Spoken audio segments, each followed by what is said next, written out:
Tipu Ānuku. Koe nei tētahi o ngā whetū o te kāhui o Matariki.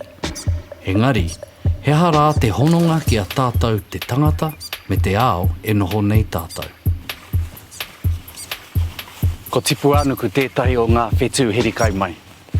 Ka mutu ko tana mahi he tuku i te Māori, kia pakari mai ai te tipu o te kai.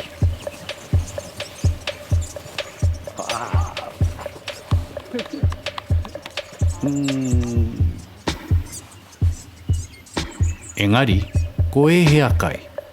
Kia tirohia te ingoa o te whetū nei, kei reira pea te whakautu.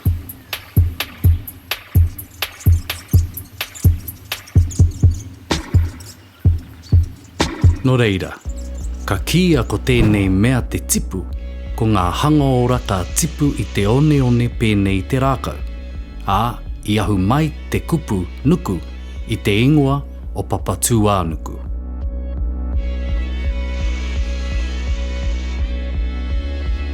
No reira, kua ki te koe i te momo kai ka hono ki a Tipu Ānuku.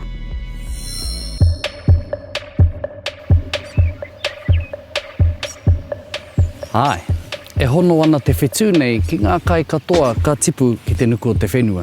Nā, ko te kūmara tētahi.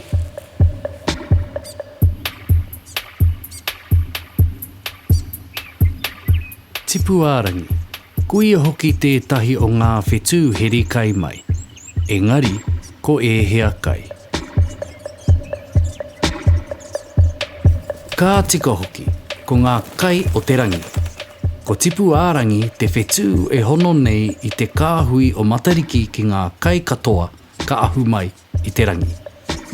Ko ngā kai e nei kei runga ake i tō upoko, manu mai, hua rākau mai, katoa e nei kai ka hāngai torotika ki a Tipu ārangi. No reira, mena e pirangi ana koe kia kai haukai te tipu o ngā māra me ngā hua rākau, ko Tipu Ānuku me Tipu ārangi ngā tua hiri kai mai.